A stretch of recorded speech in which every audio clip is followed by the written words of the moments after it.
안녕하세요. 대한민국 최고의 부동산 전문 노펌 법무법인 열린의 대표 정충진 변호사입니다. 오늘도 정 변호사의 굿모닝 영상 칼럼 신나는 음악과 함께 한번 시작을 해보겠습니다.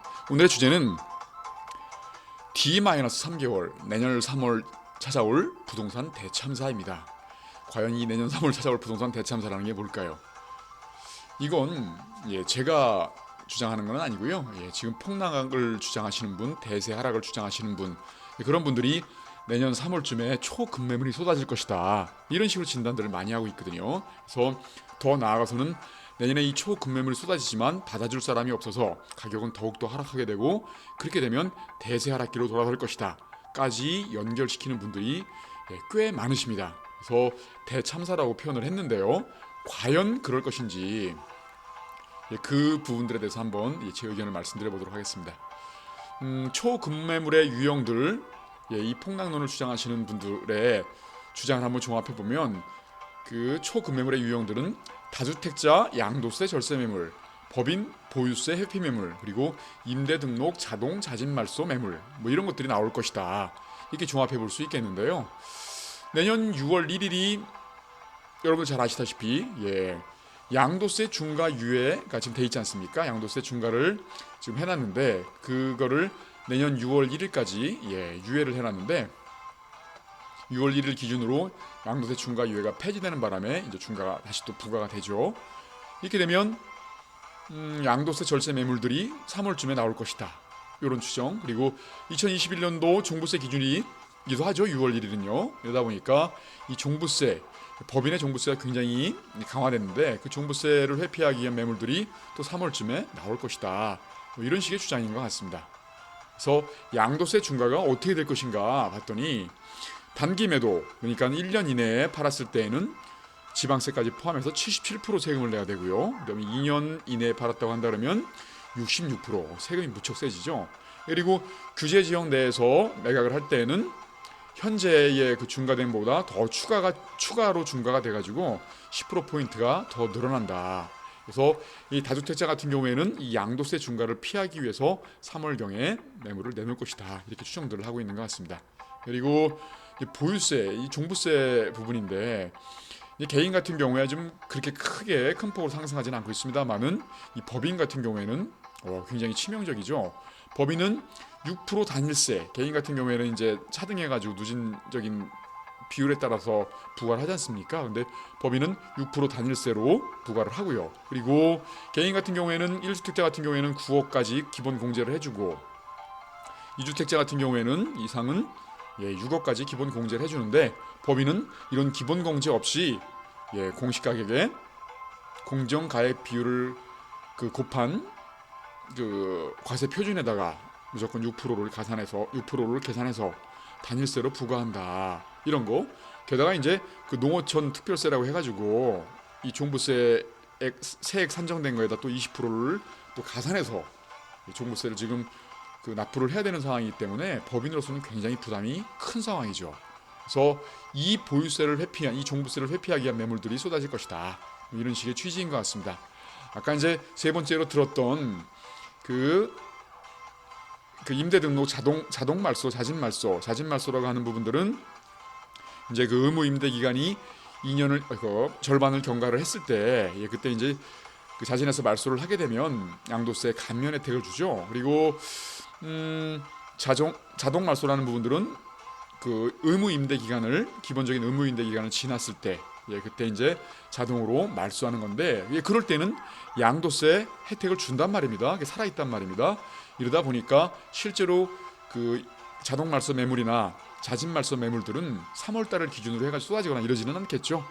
추후 이제 그 매물들을 팔아야겠다라는 그런 의사 판단하에서 파는 거기 때문에 이 부분들은 제외하도록 하겠습니다.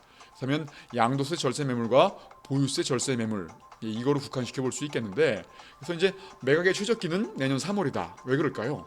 지금 그 임대차 3법 때문에 전세가 계속 오르는 추세고, 또 상승을 하다 보니까 실제로 1, 2월 달에 파는 경우보다는 조금 더 지켜보다가 3월 달에 팔고자 할 것이다.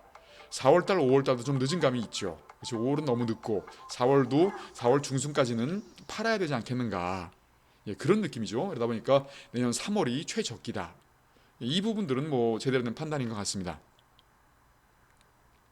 그런데 과연 그때 물량이 쏟아질 것인가, 이런 부분들도 한번 검토를 해볼 필요가 있겠습니다만은, 일단은 이 폭락론을 주장하시는 분에 최대한 유리하게 내년에 쏟아질 경우를 한번 가정을 해보시자고요. 이럴 때에도 두 가지 경우로 나눌 수 있겠는데, 만약에 쏟아진다 하더라도 그 매물들을 받아줄 사람이 있는 경우, 누굴까요? 내년 시장을 지배할 그 수요층은 실수요층이라고 말씀드렸죠.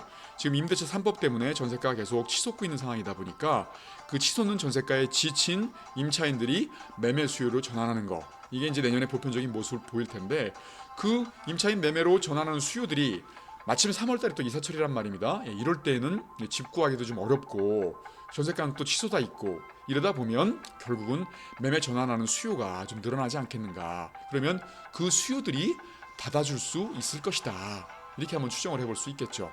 그리고 만에 하나 받아주지 못하는 경우를 한번 가정을 한번 해보시자고요. 이렇게 되면 3월달, 4월달 지나고도 5월달까지도 받아주지 못한다라고 한다면 어떻게 될까요? 그때라면 아주 정말 폭락한 가격으로 팔려고 할까요? 그렇지가 않죠. 기껏 양도세 10%가 중과되는데 그거를 피하기 위해서 아주 폭락된 가격으로 팔겠다, 이런 것들은 상식에 부합하지가 않죠.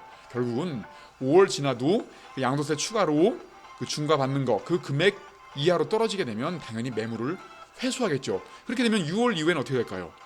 지금보다 더 매물 잠김이 심화되겠죠. 더 이상 이제 팔아야 될 유인이 사라져 버렸으니까요. 그렇게 되면 시장을 지켜보면서 이 상승세를 한번 지켜보면서 팔 타이밍을 노리겠죠. 그러다 보면 매물이 더욱더 잠겨서 시중에는 매물이 더 없어가지고 가격은 상승하는 그런 모습을 보일 수도 있겠죠.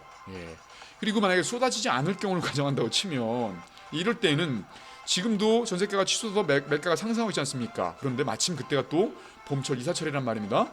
전통적으로 통계적으로 봤을 때는 봄철 이사철에는 매매가가 상승하는 그런 경향들을 보이더라라고 한다면, 지금 전세가의 상승으로 인한 매매가가 상승하는 분위기에서 봄철 이사철의 그런 상승의 기운까지 맞닥뜨린다고 한다면 급등할 수 있는 가능성도 있겠죠.